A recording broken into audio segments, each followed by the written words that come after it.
Bienvenidos un día más a un programa muy especial que vamos a tener de Programmatic Society aquí en España. Hoy tenemos la participación especial de Google, Vodafone y Skiller Academy y quiero dar la bienvenida a todo el panel que vamos a tener. Lucía, bienvenida. Hola, buenos días. Borja Berzosa, bienvenido. Hola, buenos días. Mónica Díaz, Hola, bienvenida. buenos días. Y Carlos Díaz, bienvenido. Gracias, Juan Antonio. Me gustaría primero que os presentarais un poquito para saber cuál es vuestro rol en cada una de vuestras compañías. Si queréis, empezamos contigo, Lucía. Bueno, yo soy Lucía Fernández del Rivero y trabajo en Google como Sales Manager de DV360. Trabajo con clientes del sector de las telecomunicaciones, como por ejemplo Vodafone y también de banca. Borja. Hola, ¿qué tal? Yo trabajo como responsable de estrategia digital en Vodafone. Entré en la compañía cuando Vodafone empezaba a hacer todo el in-housing del marketing digital y trabajar con un equipo interno, el Vidable Media, empezando por el SEM, por el social y el gran salto que ha sido la programática. Mónica, bienvenida. Hola, buenos días. Pues yo soy Mónica, soy responsable de la parte programática, del área programática de Google para España y Portugal. Carlos. Bueno, yo soy Carlos Díaz, soy el General Manager de Skiller. Sin desmerecer el resto de proyectos, para mí estamos en un proyecto puntero donde trabajamos con el alma de toda la industria, que es para potenciar el talento y que todas las estrategias, toda la tecnología llegue a buen puerto, por así decirlo. En el episodio de hoy vamos a hablar de medios y de publicidad programática y quiero empezar un poco con esa idea de publicidad programática. ¿Cuál es el concepto? Yo muchas veces cuando me preguntan en casa, porque mi madre me pregunta, oye, ¿en qué trabajas? Yo, no, en publicidad programática. Me dice, oye, ¿y qué es eso? Yo a veces le digo, cuando estuve en Israel con mis socios, me dejó el coche para manejarme por Tel Aviv. Y le dije, oye, ¿y para echar gasolina cómo lo hago? Me dice, no, tú paras en una gasolinera, echas gasolina y te vas. Digo, ostras, a ver si aquí en este país que no conozco echo gasolina y me voy y me persiguen. Me dice, no, hay un chip en el coche, uno en el surtidor y es todo automatizado. No hay que entrar porque hemos visto que entrar a pagar, oye, pues no aporta nada, te lleva 15 minutos, se ha automatizado todo. En el mundo de la publicidad hemos visto que empieza a pasar eso, o sea, ya lo de enviar una orden de compra, las creatividades, oye, actívalo, que te has quedado corto, dame un poco más, requería esa automatización. Carlos, ¿nos podrías decir un poco qué es la publicidad programática? Yo me quedaría con un término que has comentado tú, que es la automatización, ¿no? Realmente la compra programática consiste en un proceso completamente automatizado que nos permite comprar espacios publicitarios desde una misma plataforma. El sistema realmente se basa en la combinación del Real-Time Bidding y el Big Data, importante lo del Big Data, y un modelo que puja en tiempo real por cada impresión y que además maneja millones de datos, que nos va a dar los criterios para pujar por una impresión y otra, pudiendo optimizar al máximo nuestra inversión publicitaria. Destacaría sobre todo que de esta manera podemos impactar al usuario correcto en un momento y en un contexto muy determinado. Y por resaltar tres ventajas muy rápidas de la publicidad programática, destacaría la industrialización, la capacidad de acortar tiempos y de activación, permitiendo realmente dedicar el tiempo a la optimización de la campaña y de la inversión publicitaria, la escalabilidad, combinando eficiencia y potencia y combinando distintos tipos de inventario que escalen el modelo una vez testado, ¿no? Y por último, sobre todo, importante la data y la inteligencia, el poder dotar a nuestras campañas de inteligencia y de datos. Perfecto. Piénsate un chascarrillo que no está apuntado ahí, porque te lo voy a pedir. Mónica, consolidación de la publicidad llega a DV360. ¿Cuál es el rol y qué es DV360? DV360 es la tecnología de compra programática, que estaba explicando muy bien Carlos, de Google. ¿Qué es lo que permite nuestra tecnología? Permite a grandes anunciantes y a grandes agencias acceder a casi cualquier tipo de inventario del Open Internet, hablemos de display, audio, vídeo, Connected TV, nativo y últimamente también Digital Out of Home. Y además, algo que es característico de DV360 y que no tiene ningún otro DSP, es el poder acceder al inventario de YouTube. ¿Y qué ventajas? Porque hay muchas plataformas de compra. ¿Qué ventajas trae eso de DV360 comparado con otras plataformas? En algunas me voy a repetir un poco con Carlos, porque es verdad que al final es una plataforma tecnológica de programática. Yo diría que son, sintetizando mucho, dos grandes ventajas. La primera sería la eficiencia y la segunda la efectividad. Dentro de la eficiencia tenemos dos derivadas. Tenemos la eficiencia que se genera por el proceso de compra, por esa automatización que decía Carlos, y en ese sentido pues, podemos tener más recursos dedicados a esa estrategia y a valores, a tareas de más valor añadido. Y luego, por otro lado, la eficiencia que tiene que ver con el control de frecuencias. Y esto sí es algo único dentro de DV360. Al tener en una misma campaña todos los medios de comunicación, lo que podemos hacer es poner una frecuencia que sea, por ejemplo, definida por el anunciante para conseguir un objetivo.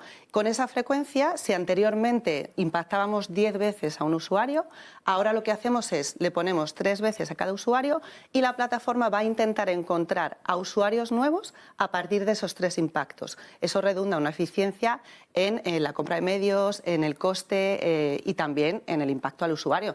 No saturamos al consumidor, ¿no?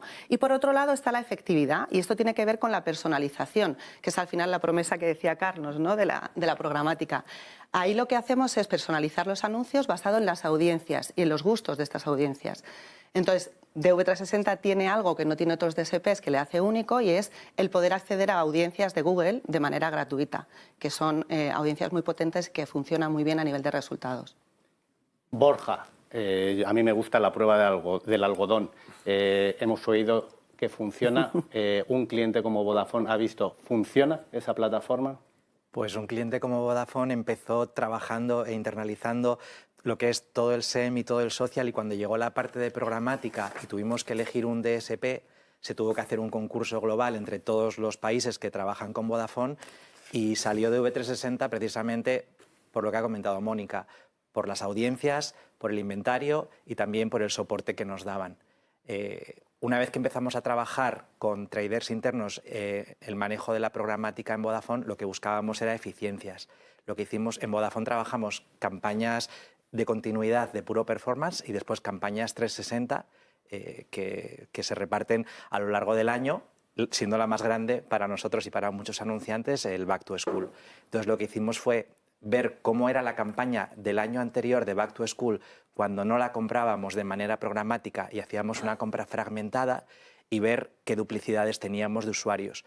Y lo que hicimos fue trabajar la campaña de Back to School de este último año a través de programática. Y bueno, si quieres te digo ya los resultados que obtuvimos. Nos dejas aquí con la duda de si los resultados fueron buenos o fueron malos. ¿Funcionó? Funcionó. En primer lugar, porque estamos hablando de... Era una campaña muy visual, que hablaba mucho de... Bueno, era vídeo, hablábamos del contenido que teníamos en plataformas como HBO o Amazon Prime. Entonces era una campaña donde el vídeo era la parte fundamental, y lo que hicimos fue consolidar todos los partners con los que trabajábamos de vídeo, siendo YouTube uno de los partners más importantes, pero no el único. Entonces, con esta consolidación, lo que conseguimos, en primer lugar, son eficacias y eficiencias del uso de la herramienta, porque no teníamos que tener acuerdos con cada uno de los partners por separado, sino que lo hacíamos todo a través de la plataforma de DV360. Y por otro lado, a nivel de números, pues evitando estas duplicidades que mencionaba Mónica, que se tienen al comprar de manera fragmentada, conseguimos un mayor alcance que, si me lo sé de memoria, es un 4% mayor de alcance, un VTR mayor, bastante mayor, de un 19%. Esto es, como llegábamos a más gente que no repetía el anuncio, pues lo veía más gente. Y al tener el VTR mayor, teníamos un coste menor, un coste de un 4% en CPV. Por lo tanto, sí, los resultados fueron muy buenos. Estaba aquí revisándolo, porque me saca impreso el caso.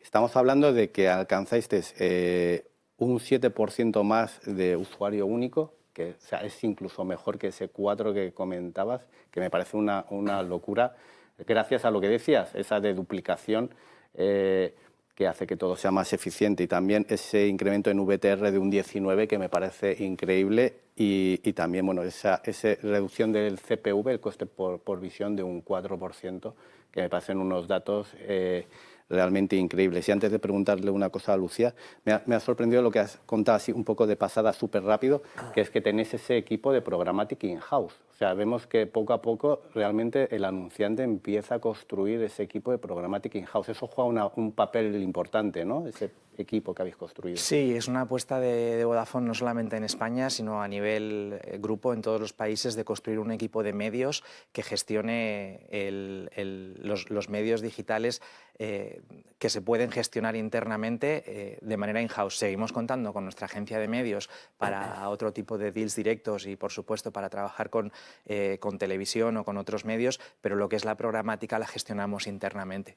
A mí me parece la combinación perfecta, una buena plataforma de compra más un buen equipo interno que sepa gestionar esa tecnología. Lucía, esto no debió ser sencillo. Imagino que encontrasteis alguna barrera. ¿Qué barreras encontrasteis? Bueno, en general ha sido un proceso maravilloso y ha sido un placer para mí llegar a conseguir estos números y trabajar de la mano con Borja y con su equipo. Sí que es verdad que en esta primera parte que Borja comentaba, que nosotros llamamos análisis de eficiencias, pues a lo mejor fue un poco más lenta que la segunda parte que luego te comento, porque había falta de conexión de las tecnologías y ciertos accesos a los datos que dificultaron un poco al principio pues que obtuviéramos ese análisis donde se veían las duplicidades y si habíamos pasado o infraimpactado a los usuarios con estas campañas. Esa fue la primera parte que fue un poco más compleja, pero una vez que vimos los resultados, que fueron pues esclarecedores, pasamos a la siguiente parte, que es la bonita, ¿no? Porque el proceso se simplificó y se facilitó inmensamente, primero porque el equipo de Borja, como comentábamos, pues tiene una experiencia súper larga con programática y en concreto con DV360, entonces tanto la implementación como la optimización de las campañas fue muy fácil, la verdad. Segundo, porque como comentábamos, al tenerlo todo centralizado, pues también se facilita muchísimo. Y finalmente, y esto es algo relativamente reciente, no tuvimos que repetir ese proceso anterior para obtener los datos porque ya se puede sacar de DV360 directamente. Son unos informes que a nivel diario muestran el alcance total de la campaña y además el alcance extra que se obtiene gracias a ese control de frecuencias, de manera que puedes tomar decisiones en tiempo real según los datos que estés obteniendo. Aparte, obviamente, de los KPIs que medíamos, de view-through rate, etcétera, etcétera, y por supuesto manteniendo siempre el brand safety al 100% que salió. Has dicho una cosa muy interesante que es el control de frecuencias. Aquí voy a romper un poquito. Mónica, es un reto para todos ahora mismo la gestión de frecuencias en un entorno cookieless. ¿Cómo se resuelve eso? Es una pregunta, ¿no?, que todo el mundo tiene, pero es verdad que si nos damos cuenta llevamos ya mucho tiempo sin tener cookies en buena parte del ecosistema, ¿no? Ya ha habido pues, Firefox, etcétera, ¿no?, que no tenemos cookies ahí ya. Entonces, desde nuestro lado tenemos como dos formas de llegar a ese control de frecuencia a día de hoy, ¿no? Estamos avanzando para soluciones en las que no se necesiten las cookies, pues como todo el ecosistema. Pero ahora lo que hacemos es la parte que tiene cookies, seguimos manteniendo y utilizando la frecuencia con las cookies, ¿vale? Y por el otro lado, lo que hacemos es utilizar la inteligencia artificial y machine learning con toda la data que tiene Google para ser capaz de hacer esa frecuencia y que no tenga ningún impacto en los resultados de nuestros anunciantes. Es decir, hacer más con menos data, ¿no?, que es un poco hacia donde vamos en la programática. Yo creo que es una de las tendencias que vamos a ver, esa necesidad de abordar el entorno sin cookies y me gusta ver que van por delante. En el tema que habéis comentado de brand safe y ese entorno seguro para una marca, ¿cómo lo hacéis en Vodafone, Borja? Bueno, nosotros trabajamos con la tecnología de Double Verify y optimizamos todas las campañas con post-bid para asegurarnos que no salimos en los sitios donde no tenemos que salir y todos los deals los hacemos con inventario premium. Y también quería conocer un poco del rol que juega ese inventario. Hay muchas plataformas de compra, pero ¿qué rol juega una plataforma como DV360 en encontrar ese inventario seguro y además de calidad? Bueno, un poco como decía antes, nosotros tenemos una capacidad de llegar y acceder al Open Internet que está alrededor del 94%, es decir, llegamos a la gran mayoría del inventario. Y luego, si quieres, si nos centramos en el inventario de vídeo, que es algo que está creciendo, ¿no? A día de hoy, tenemos la plataforma que tiene mayor alcance, que mayor consumo masivo, que es YouTube, ¿no? YouTube, según Barlovento, es la plataforma audiovisual con más minutos vistos en los últimos meses y con un share audiovisual de un 12%. Cuando un anunciante quiere llegar a objetivos de alcance, YouTube es la plataforma que juega un papel fundamental. Pero no solo eso, sino que hay estudios que dicen que, obviamente, a mayor alcance, mejores resultados.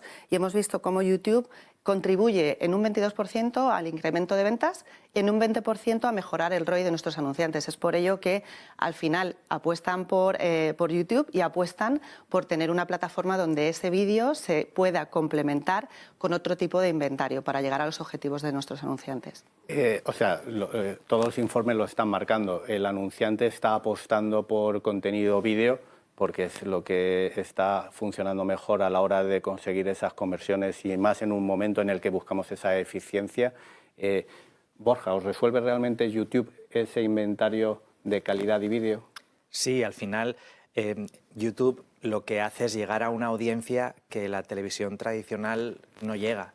La parte de vídeo es muy importante y utilizamos YouTube para alcanzar a esa audiencia y de hecho empezamos a tratar casi YouTube como un canal de televisión adicional más que como un contenido digital, que lo sigue siendo con todas las ventajas que tiene de poder fragmentar y segmentar la audiencia a la que queremos llegar y poder saltar la publicidad.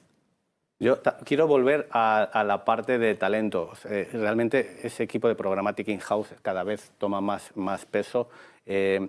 Carlos, ¿qué rol juega en el manejo de estas herramientas el talento?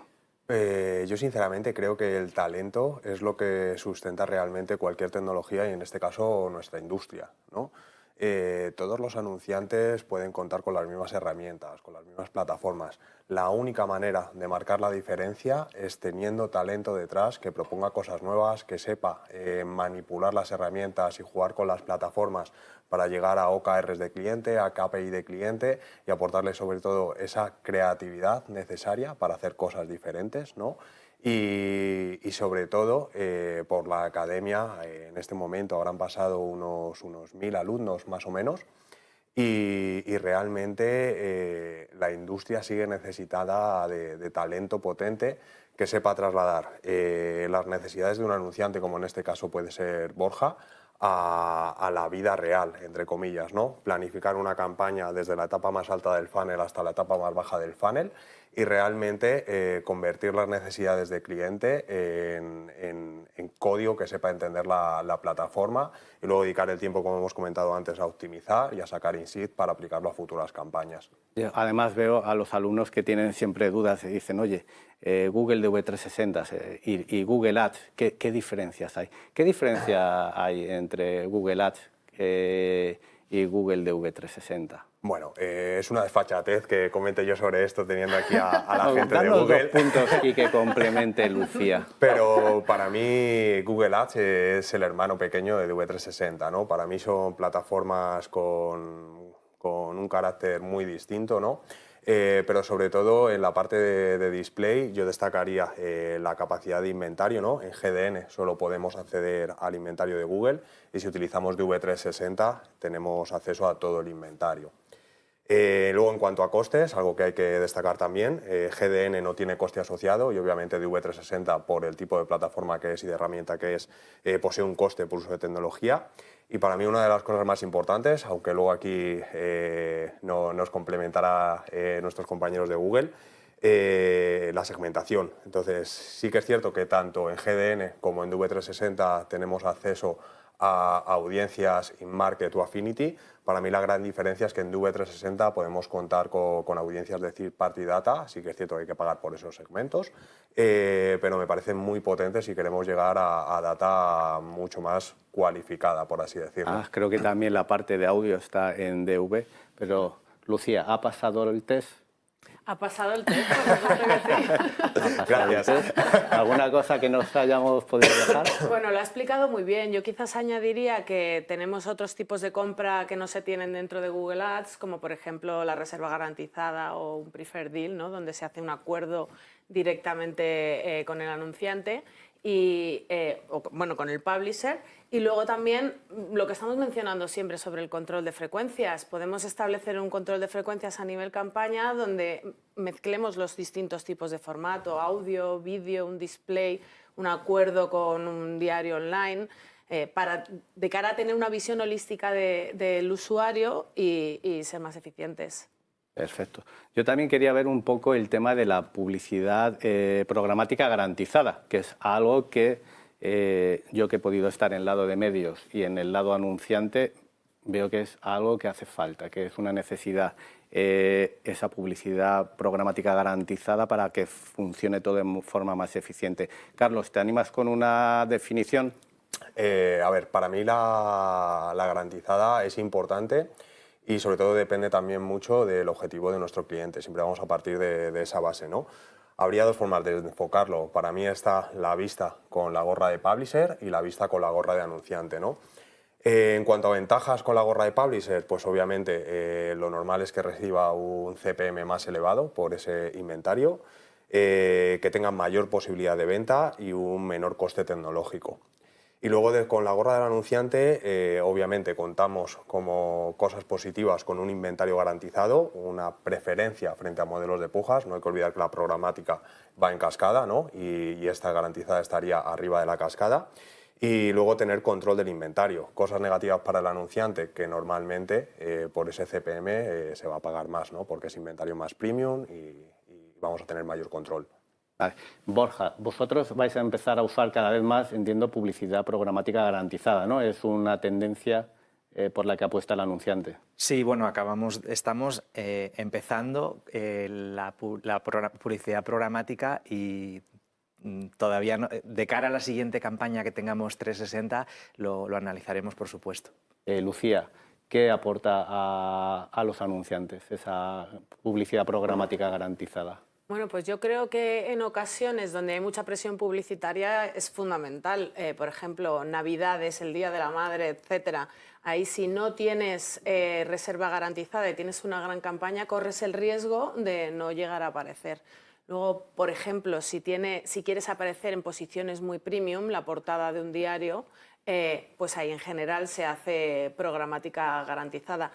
Y además, una cosa muy buena que está sucediendo en los últimos años está relacionada también con las audiencias de Google que comentábamos antes, y es que los anunciantes ahora pueden utilizar esa capa de datos de Google en la reserva garantizada y la utilizan en algunas ocasiones para asegurarse de llegar a su público objetivo, que está relacionado con esas audiencias de Google, además gratuitas, y en otras ocasiones van incluso un pasito más allá y llegan a customizar las creatividades dependiendo de la audiencia a la que quieran llegar, lo cual hace que mejoren los KPIs de la campaña, puede mejorar un CTR, una tasa de rebote, ya que el usuario se siente más identificado con la publicidad que está viendo. Mónica, ¿tú también percibes esa apuesta del anunciante por la publicidad garantizada en Deal? Sí, vamos, nosotros lo percibimos, pero creo que estamos un poco a la cola todavía. Tendría que decir que a nivel europeo, por ejemplo, si miramos a nuestros hermanos o primos hermanos en Italia, ellos tienen una adopción de la programática garantizada brutal y es algo que no se pone en cuestión. Aquí yo creo que todavía estamos tratando de llegar a ello, también hablando, entiendo, pues con los publishers, ¿no? Es un modelo de trabajo diferente, conlleva muchas veces incluso transformaciones dentro del negocio y creo que vamos un poquito por detrás y un poquito más despacio. Pero sin duda, para el anunciante al final, y además una cosa que no hemos mencionado es que en la programática garantizada también se puede ejercer esa frecuencia. Antes no se podía, pero con la evolución de la plataforma, ahora, aunque tengamos garantizado un número de impresiones, podemos poner una frecuencia y siempre va a estar en primer lugar, pero podemos conseguir usuarios únicos que de manera directa esto no sucedería. Pero sí, a tu pregunta, hay una gran y hay un gran interés, pero estamos por detrás. Yo, una cosa que veo, y eso viene de mi lado anunciante también, con una marca internacional, es cada estrategia digital de una empresa se apoya de una forma o en otra. Hay gente que se apoya mucho en la compra en los open market. A mí siempre me ha gustado lo contrario, o sea, montar mis acuerdos garantizados o preferred deals con una serie de medios de comunicación que son de mi confianza, con una serie de precios acordados y luego los costes tecnológicos que hay detrás de toda esa programática garantizada, tanto para el medio como para el anunciante, son mucho más eficientes. Cuando hablas de compras de medios en programática, 1 millón, 2 millones, o sea, todo ese coste de eficiencia se marca una gran diferencia.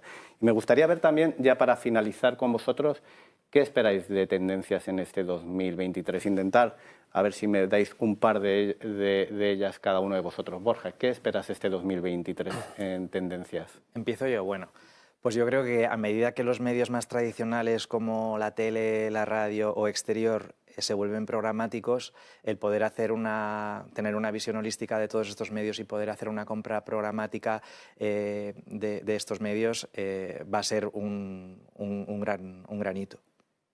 Lucía, ¿qué tendencias ves? Bueno, yo lo que estoy viendo es que hemos avanzado muchísimo con display y vídeo, como hemos estado comentando, pero luego hay otros formatos que nos ayudan a llegar al usuario independientemente del momento de consumo en el que esté. Por ejemplo, cuando no está delante de una pantalla, está yendo al trabajo o está en el gimnasio, y ahí es donde entran en juego formatos como audio, donde tenemos grandes players como Spotify, por supuesto YouTube, las radios online. Y luego además tenemos ahora también disponible en DV360 Digital Out of Home, que para los que no lo conozcan son esas pantallas que vemos en exteriores, en las paradas de autobús o grandes pantallas en el exterior, que son la evolución de ese formato en papel que teníamos anteriormente. Pues ahora es el siguiente paso con display y con vídeo. Carlos, ¿qué tendencias ves para este 2023? Sin duda, las que han comentado los compañeros. Yo haría también hincapié en todo el tema de retail media, ¿no? Cómo los retailers están poniendo mucho foco en cómo monetizar esos e-commerce o cómo posicionar dentro de esos e-commerce distintos marcas o distintos productos. Y luego también me gustaría destacar toda la tendencia de blockchain aplicada a programática y cómo conectar esa Web 3 con la Web 2. Yo creo que eso va a dar bastante que hablar también. Y yo creo que esa conexión Web 3, Web 2 va a ser clave, y Retail Media está siendo algo muy hablado este año. Parece que con toda esa recesión, la subida de precios y demás, los retailers quieren ver cómo monetizar ese inventario que ellos tienen, y sin duda no solo a nivel de tener una plataforma de servir publicidad, sino también cómo llevárselo al lado de SP y poder impactar mucho más. Y me quería dejar para el final y cierre de nuestro maravilloso programa a Mónica Díaz. ¿Cuáles son tus tendencias? Que como me han dejado ya poquitas... Está todo dicho ya. Hombre, son las más Pero claves. hay alguna muy importante que se han dejado por ahí, no sé si a propósito, para que yo lo dijera, pero bueno, yo una de las tendencias que veo es la explosión del vídeo, y en el tema audiovisual, que hemos visto también muchísimos movimientos en todo lo que tiene que ver con plataformas que hasta ahora no estaban aceptando publicidad, ¿no? Por ejemplo, un Netflix, etcétera, etcétera, y que esperamos que todo esto también acabe llegando a programática por todas las bondades que hemos dicho, ¿no? que tiene la programática. Así que ya la IAB el año pasado ya apuntaba con un crecimiento más alto a lo que es el inventario de vídeo que el de display. Creo que esta tendencia se va a mantener y va a crecer muchísimo más en el año en el que estamos, ¿no? Y por otro lado, no podía faltar la desaparición de las cookies. Este es el tema candente que me habéis dejado. Tema estrella. El tema estrella, para que yo cierre. Y bueno, pues en el tema de las cookies sabéis que al final todo tiene que ver con la privacidad del usuario. Esto tiene que ver con las leyes que hacen que el usuario pueda mantener su privacidad, y lo que tenemos que hacer desde la industria es adaptar nuestras soluciones para que nuestros anunciantes como Vodafone puedan seguir consiguiendo esos resultados que maravillosamente consiguen con la programática, pero a la vez el usuario sienta que su privacidad está siendo respetada. Creo que ahí todavía tenemos un reto, es decir, no está 100% solucionado, pero se han dado muchos pasos en estos últimos años, bastante rápido, se ha avanzado. Yo creo que 2023 va a ser el año donde realmente vamos a ver soluciones potentes que vayan a venir para quedarse. Y creo también que se va a poner mucho más de relieve lo que es la data de los, por ejemplo, anunciantes, de los publishers. Todo lo que tiene que ver con el first party data cobra una relevancia que hasta ahora pues sí había sido importante, pero no había tenido el caliz que va a tener a partir de este año. Este sería mi cierre. Para mí, o sea, has dado todos los puntos claves. O sea, first party data, el enfoque está claro tanto en anunciante como en los medios, que hay que apostar por esa first party data. Proteger la privacidad es otra cosa que también es demandada y hace falta. Yo he probado Google Ad Manager 360 y DV360 y creo que todavía hay un efecto placebo de que va a desaparecer las cookies y va a ser un drama. Y creo que el ecosistema está mucho más preparado de lo que la gente cree. O sea, realmente creo que pasará, veremos que todo sigue funcionando. Hoy no nos va a dar tiempo, pero posiblemente os invite a hablar de Data Clean Room, que es otro tema que se está hablando mucho en ese entorno. Y sin más, daros muchas las gracias, Mónica, Carlos, Lucía y Borja. Nos vemos en el siguiente programa de Programmatic Society aquí en Skiller Academy.